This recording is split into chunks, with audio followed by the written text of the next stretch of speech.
suprématie et l'autorité en ces lieux, au nom de Jésus. Que la gloire et la louange t'appartiennent pour les siècles et des siècles, au nom de Jésus-Christ. Amen. Amen. Amen. Comme je ne peux pas descendre pour saluer tout le monde, saluez-vous les uns les autres. Bénissez votre frère à côté de vous. Bénissez votre soeur. Bénissez-vous les uns les autres, bien-aimés. Bénissez-vous, bénissez-vous. Même si vous m'avez oublié, mais bénissez-vous quand même. Même si vous m'avez oublié moi, mais bénissez-vous quand même. Amen. Amen. Que Dieu vous bénisse.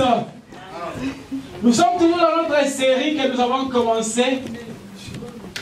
Le juste vivra par la foi. Le juste vivra par la foi. Nous avons dit le dimanche passé qu'un architecte, quand il construit une maison, la première des choses qu'il commence, c'est la fondation. Et nous aussi, dans la vie chrétienne, notre fondation, c'est la foi. Vous allez comprendre que, bien aimé, la Bible dit, sans la foi, il est impossible d'être agréable à Dieu. Amen. Sans la foi, bien aimé. Ça signifie, la foi, c'est... Donc tu ne peux pas construire une maison sans fondation. Comment? Tu ne peux pas construire une maison sans fondation. Et nous avons dit le dimanche passé que la hauteur de ta maison dépend de la hauteur ou la profondeur de ta fondation. Je veux dire que si tu attends des grandes choses à Dieu, tu dois avoir aussi une foi grande. Amen. Les réalisations, donc plus tu veux monter en altitude, plus tu dois entrer dans la foi. Comment? Je dis toujours, je ne sais pas s'il y a des... Bon, il y a des personnes qui ont déjà voyagé par voie maritime. Moi, j'ai déjà voyagé par voie maritime. Vous allez voir dans les bateaux, il y a un outil qui ne manque pas dans les bateaux.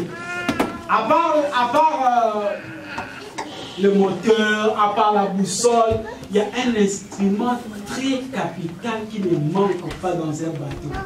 On appelle ça l'encre. Encre. A-N-G-R-E. Et l'encre, bien aimé, c'est l'instrument qui permet de stabiliser les bateaux quand il y a des tempêtes. C'est accroché à une chaîne. Maintenant, quand le commandant, le capitaine de navire voit qu'il y a des secousses, il y a des tempêtes, il dit jetez l'ancre. Quand il jette l'ancre, l'ancre descend jusqu'à la profondeur de l'océan, à la profondeur de la mer, à la profondeur du fleuve et va s'accrocher au sol.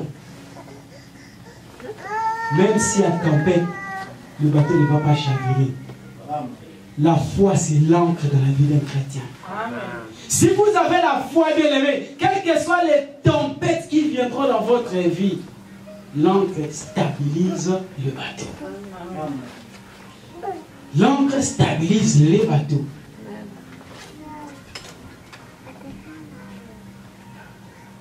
Nous sommes dans le livre de Hébreux chapitre 10, verset 38, notre livre, verset de base. La Bible dit ceci, et mon juste vivra par... Et mon juste vivra par... La foi. Mais s'il se retire, mon âme ne prend pas plaisir en lui. Ça c'est Dieu qui parle. Il dit, mon juste. Ça signifie Dieu lui-même s'approprie de nous. Il s'est dit, mon juste. Est-ce qu'il y a un juste de Dieu ici? Est-ce qu'il y a un juste de Dieu ici? Amen. Pourquoi est-ce que Dieu dit mon juste? Parce que s'il te permettait à toi de qualifier les gens de justes ici, tu vas éliminer les autres personnes. Amen. S'il me permettait aussi à moi, Mike, de chercher les justes qui sont ici, je vais éliminer beaucoup. C'est pourquoi il se donne la priorité lui-même, la suprématie, de dire mon juste.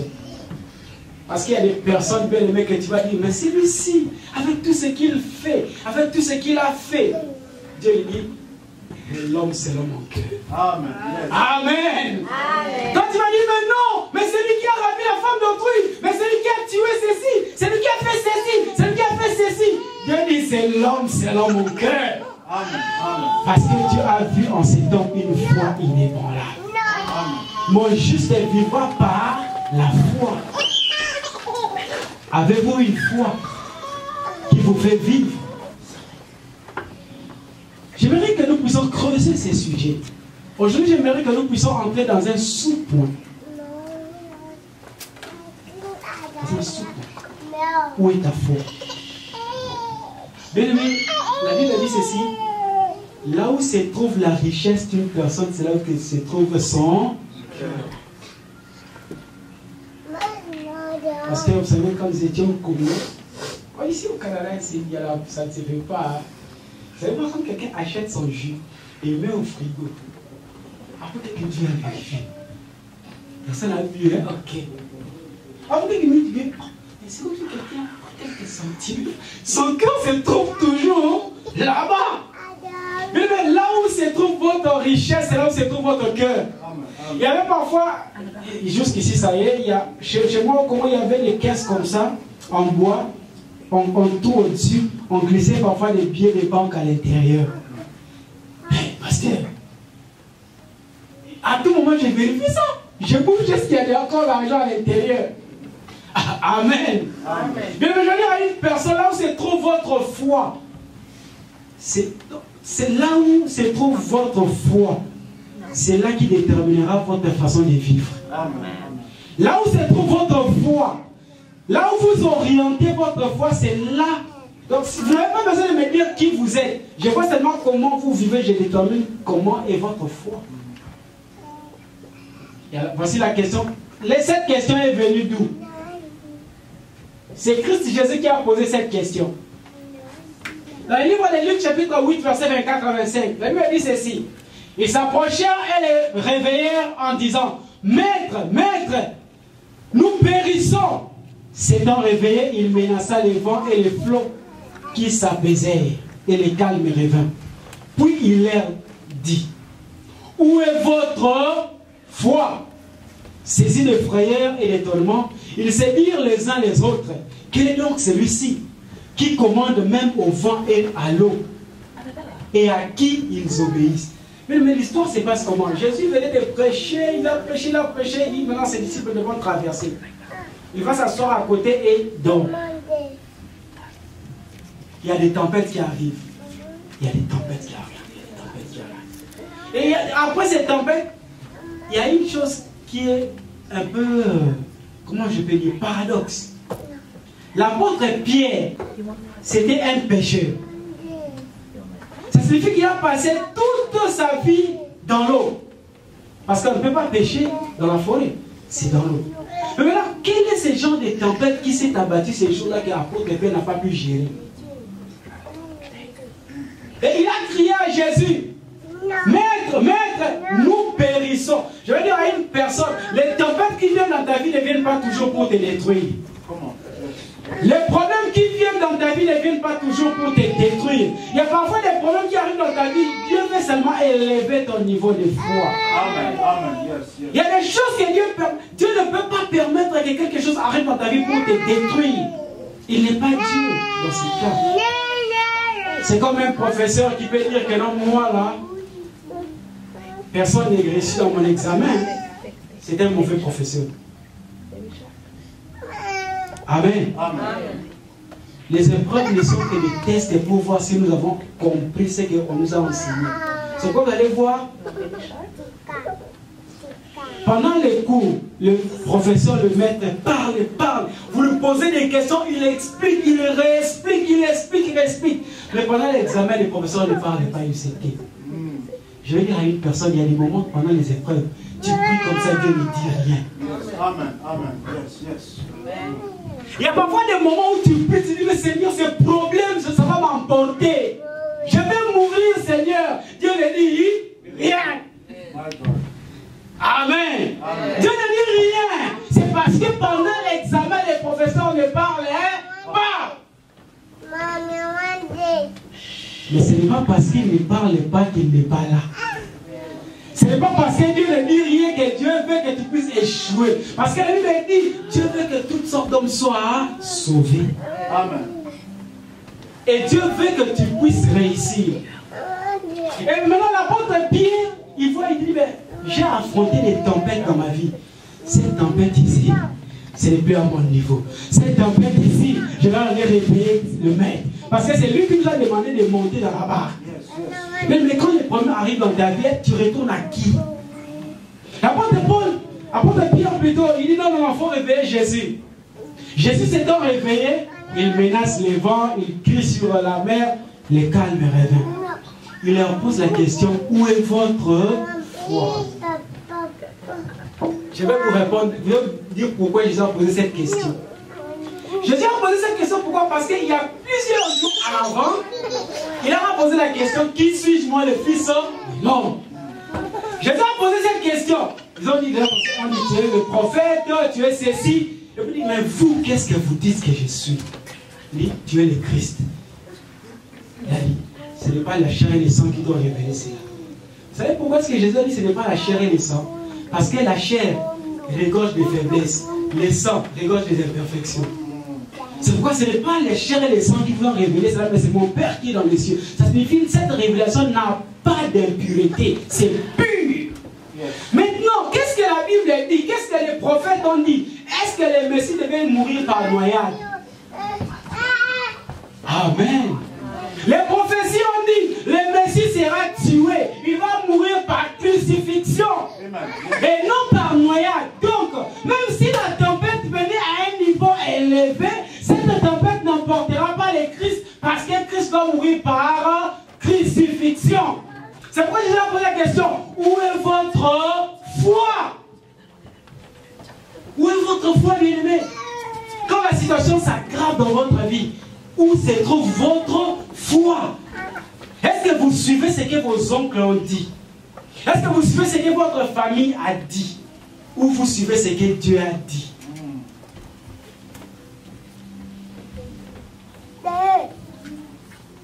Dans le livre de Romains chapitre 3 verset 4, il dit, loin de là, que Dieu au contraire soit reconnu pour vrai et tout homme pour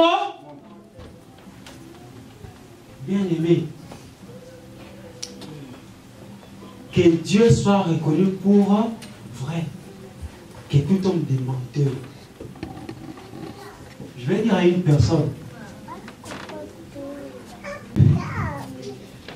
Amen. Amen. Amen. Amen. Je vais dire à une personne. Vous savez, quand il y a un problème, quand on fait face à un problème, tout le monde tire les draps de son côté. C'est un instinct de survie. Mais Dieu n'a pas d'instinct de survie. Lui dit ce qui est vrai. Amen. Amen. Un être humain devant un problème, il va tirer les draps de son côté.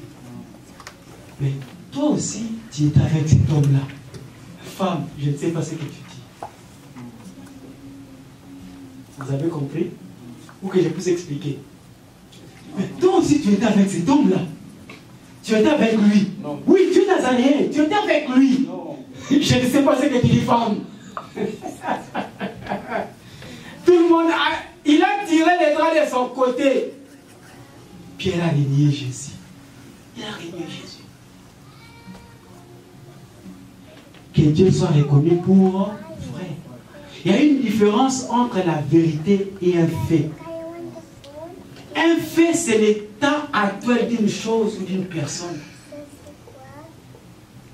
Tu peux regarder quelqu'un et dire, waouh, cet homme va mourir demain. Les médecins peuvent t'examiner et dire, cette maladie est incurable. Mais ce n'est qu'un fait. Mais la vérité, c'est le Seigneur Jésus-Christ. La vérité, c'est Dieu. C'est pourquoi il te pose la question, où est votre foi? Est-ce que votre foi se trouve chez ce qu'un homme a dit? Alors que la Bible dit que tout homme soit reconnu comme menteur. Menteur. Seul Dieu vrai. Parce que Dieu est vrai. Il est la vérité. La vérité, c'est Dieu. Où est votre foi?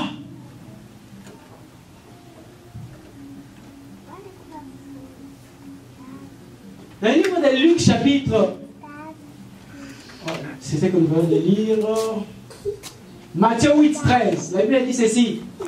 Puis Jésus dit au centenier, va, qu'il te soit fait selon ta foi. Mais je vais dire à une personne. Je sais que ça peut sembler illogique. Ça peut sembler anormal. Mais Jésus, dans tout ce qu'il faisait, il ne guérissait personne.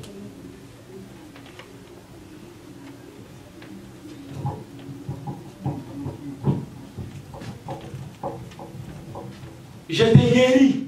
Vous avez entendu Jésus dire ça? Je t'ai guéri. Il n'a jamais dit ça. Lisez la Bible bien. Il dit qu'il te soit fait selon ta foi. Mais il y a des choses dans la vie. Dieu, j'explique ça, je vais expliquer ça en termes clairs et simples. Quand l'électricité vient, on installe le courant dans la maison. Le courant est là. Si nous ne branchons pas le câble de cet appareil à l'électricité qui est là, est-ce que ça va fonctionner? La puissance divine est là. Mais c'est le câble qui relie la foi que nous avons en Dieu qui va faire à ce que cet appareil puisse fonctionner.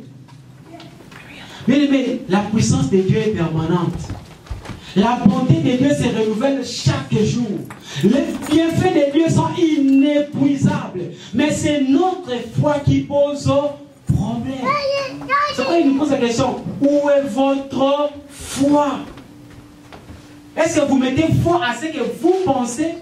Vous mettez foi à ce que les hommes disent? Ou vous mettez foi à ce que la parole de Dieu dit? Où est votre foi?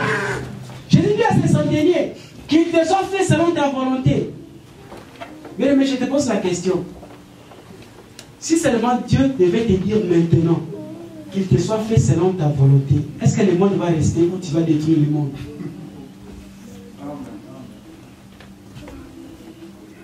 Et si Dieu te dit maintenant là, qu'il te soit fait selon ta volonté, es-tu sûr que tes prières c'est pour les bénéfices des gens ou pour tes propres intérêts? Parce que on versera dans ta coupe comme tu verses aussi dans les coupes des autres. Combien de personnes se mettent à genoux ou jeûnent juste pour une autre personne? Tu regardes seulement ton frère, ah, ses frères, les sous-settes, ils ont fait traverser les difficultés. Tu vas vraiment prier pour lui. Tu te concentres dans la prière, Seigneur, aide mon frère tel, aide ma soeur tel.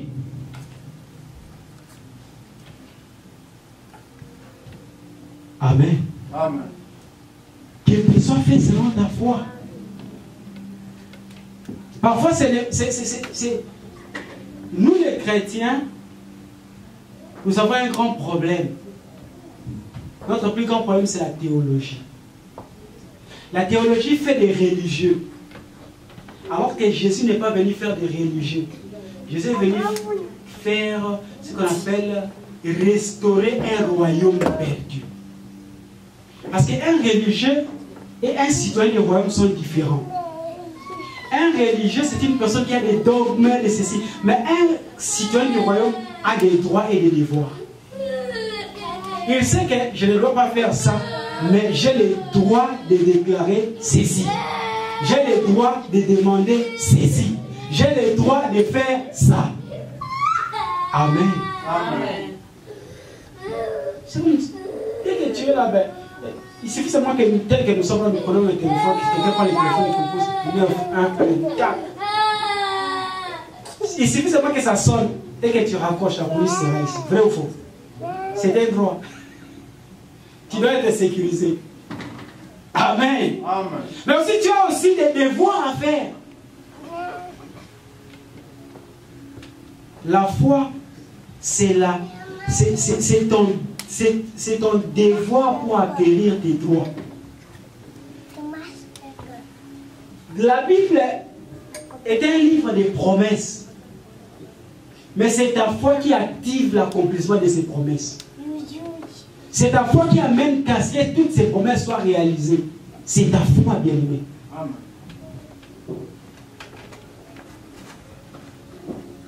Dans le livre de Matthieu, chapitre 10, verset 51, il dit, Jésus prenant la parole, il dit, que veux-tu que je te fasse? Rabouni, répondit l'aveugle, que je recouvre la vue. Bien aimé, c'est un problème avec les chrétiens que nous sommes aujourd'hui. Souvent, nous ne savons même pas ce que nous avons besoin. Je me rappelle quand j'étais à l'Équateur, évangéliste, en plein culte comme ça, un aveugle est entré. L'aveugle est entré. Le pasteur qui était là, il dit seulement, qu'est-ce que tu veux que Dieu fasse pour toi? C'est ce que l'aveugle a dit. J'ai faim, je veux manger.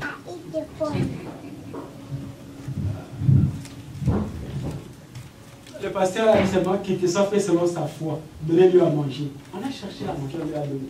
Et le pasteur lui a dit, tu as raté l'occasion de recouvrir ta vie. Bien aimé, nous devons savoir ce que nous voulons. Parce que Jésus pose cette question est d'actualité jusqu'aujourd'hui. Jusqu'aujourd'hui, Dieu te pose la question, qu'est-ce que tu veux que je fasse pour toi?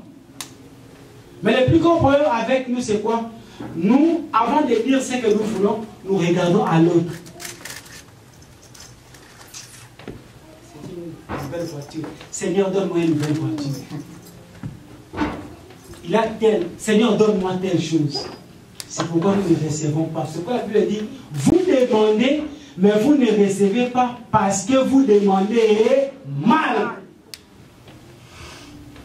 Nous demandons mal. Avant même de commencer à demander à Dieu, est-ce que tu sais au moins le plan de Dieu pour ta vie? Parce que si tu as prié, parce qu'il m'a dit, tout ce que nous demandons selon sa volonté. Tout ce que nous demandons selon sa volonté. Tu peux demander quelque chose à Dieu aujourd'hui, mais dans la volonté de Dieu, la réponse n'est pas pour aujourd'hui, c'est pour 2036.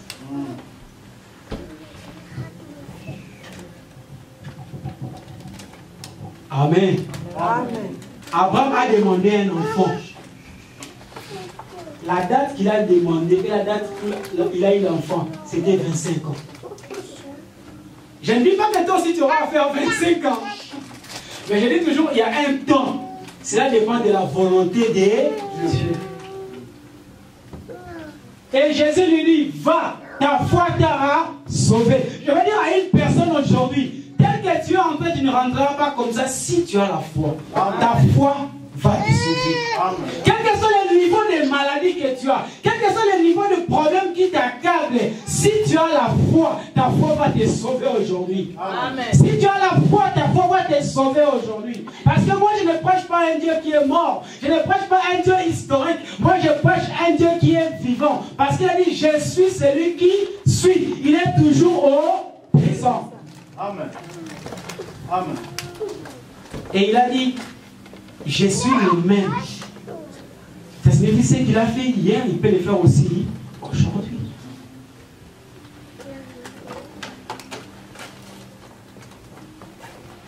Dans le livre de Luc, chapitre 8, verset 48, Jésus lui dit, ma fille, ta foi t'a sauvée, va en paix. L'histoire ici, qu'est-ce qui se passe? Cette femme était une femme aux pertes de sang. Elle a perdu le sang pendant 12 ans. Mais ces jours-là, c'est pourquoi je dis, pasteur, la foi, c'est aussi une révélation. Tu dois être révélé. Pour cette maladie, si seulement j'ai fait telle chose, je vais guérir. Cette femme s'est assise dans sa maison. Elle a dit, j'ai dépensé tout ce que j'avais comme argent. J'ai cherché de médecin. J'ai fait telle chose. Ça n'a pas tenu. Ma dernière solution, ma dernière carte, comme on dit, c'est le Seigneur Jésus-Christ. Je veux dire à une personne, même s'il y a des difficultés, ta dernière carte, c'est le Seigneur Jésus-Christ. C'est le Seigneur Jésus-Christ. Cette femme dans sa maison, elle s'est dit, si seulement je pouvais toucher le vêtement de Christ, je serais sauvé. Je pose la question, quand tu quittais chez toi à la maison pour l'église, avec tous les problèmes que tu as, quelle a été ta requête? Qu'est-ce que tu t'es dit? Si seulement Si seulement. Et Dieu a accordé l'intention de cette femme. Bien-aimé, ce n'est pas seulement qu'on doit vous imposer les mains pour être guéri. Jésus n'a pas imposé les mains à cette femme. Au contraire, c'est cette femme qui est venue elle-même arracher sa guérison. Comment? Mais il y a des miracles qui viennent non pas à cause du pasteur ou à cause de l'évangile ou à cause de telle personne, mais à cause de vous-même, votre foi. Yes, yes. Cette femme s'est dit dans sa maison, si seulement je touche la vie de Jésus, je serai guéri. Et quand elle venait, mais cette femme a fait face à la loi de Moïse. Il y a certains miracles qui doivent arriver dans ta vie quand tu brises les lois. Cette femme a fait face à la loi de Moïse. La loi de Moïse dit si une femme a une perte de sang au-delà des jours normaux, elle est impure, elle ne peut pas se présenter en public. Mais cette femme a dit, si seulement je touche les vêtements de Jésus.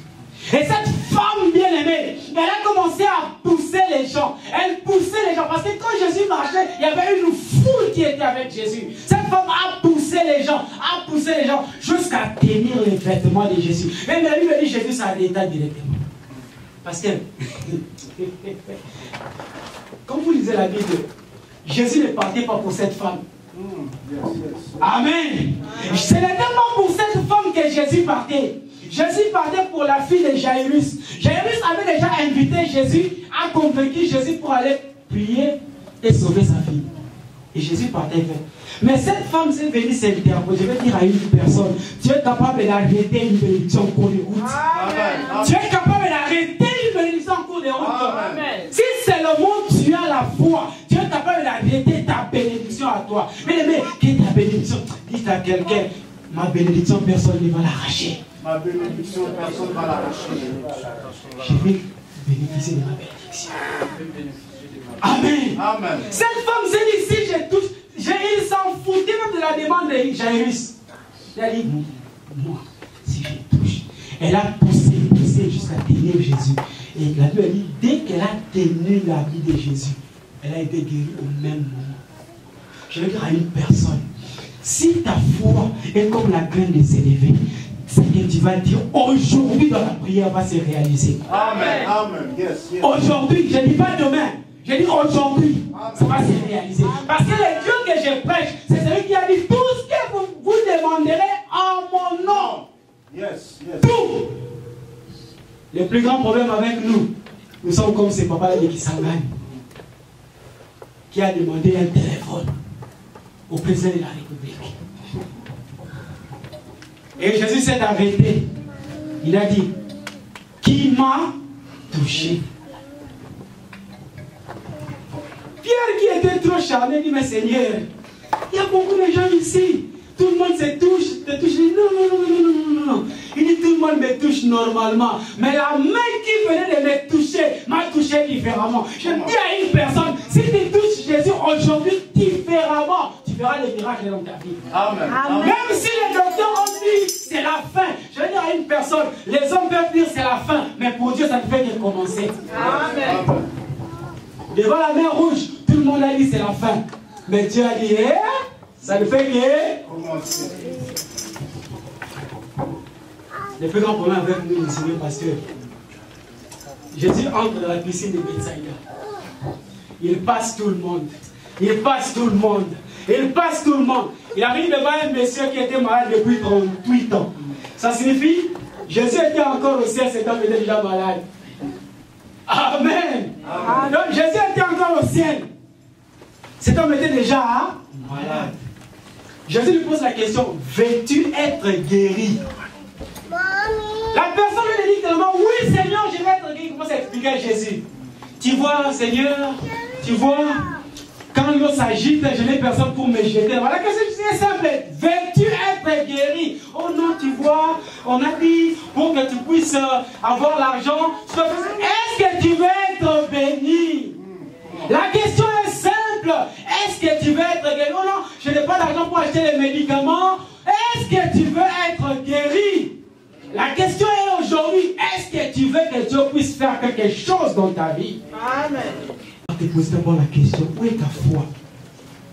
Où est ta foi? Est-ce que ta foi se trouve dans la parole de Dieu?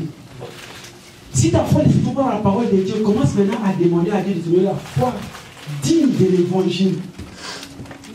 La foi digne de l'évangile. Prions au nom de Jésus. Demande à Dieu de te donner la foi digne de l'évangile. Oh Seigneur, donne-nous la foi. Au nom de Jésus. Mais les mecs, si tu n'as pas la foi digne de l'évangile, tu auras des fausses foi. Tu auras des pensées des humains que tu vas penser comme si c'est la foi que tu as, alors que ça ce sont des pensées humaines. Demande à Dieu de donner la foi digne de l'évangile. Parce que les apôtres ont compris et ils ont dit à Jésus, Seigneur, donne-nous plus de foi. Oh Seigneur, donne-nous la foi digne de l'évangile, Seigneur mon Dieu. Yahweh, donne-nous la foi digne de l'évangile, Père éternel. Au nom de Jésus. Au nom de Jésus. Au nom de Jésus. Une foi qui est ferme malgré les épreuves, Seigneur. Au nom de Jésus. Une foi, Seigneur Jésus. Au nom puissant de Jésus. Seigneur, malgré les obstacles, Seigneur Jésus. Au nom puissant de Jésus. Seigneur. Donne-nous une foi, Seigneur Jésus, comme un grain de Jésus. Donne-nous une foi, Seigneur, stable, Seigneur, qui monte, qui est croissante, qui grandit. Oh Seigneur Jésus, donne-nous une foi dans les difficultés, dans les épreuves, Seigneur, que nous puissions garder la foi. Seigneur, donne-nous la foi qui est inébranlable.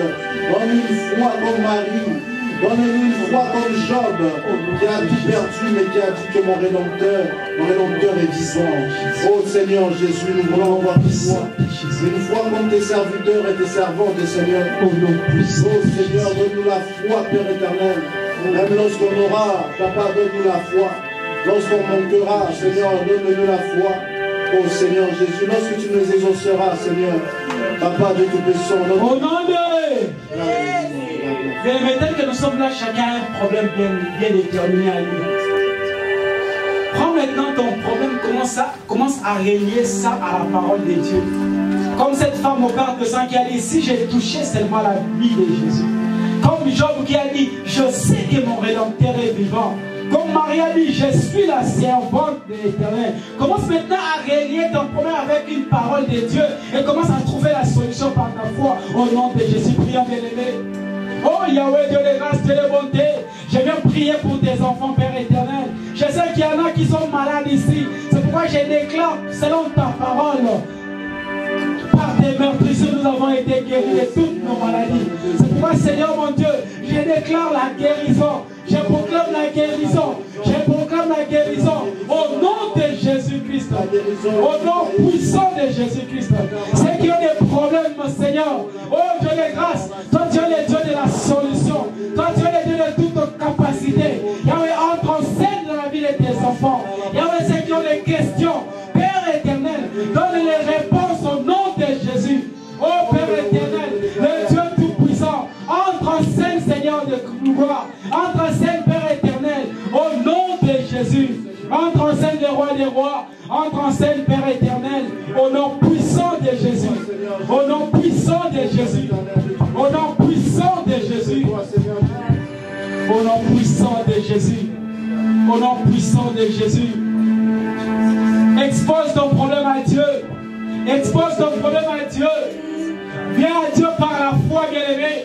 Chez lui, il ne manque pas de solution à ton problème. Au nom de Jésus.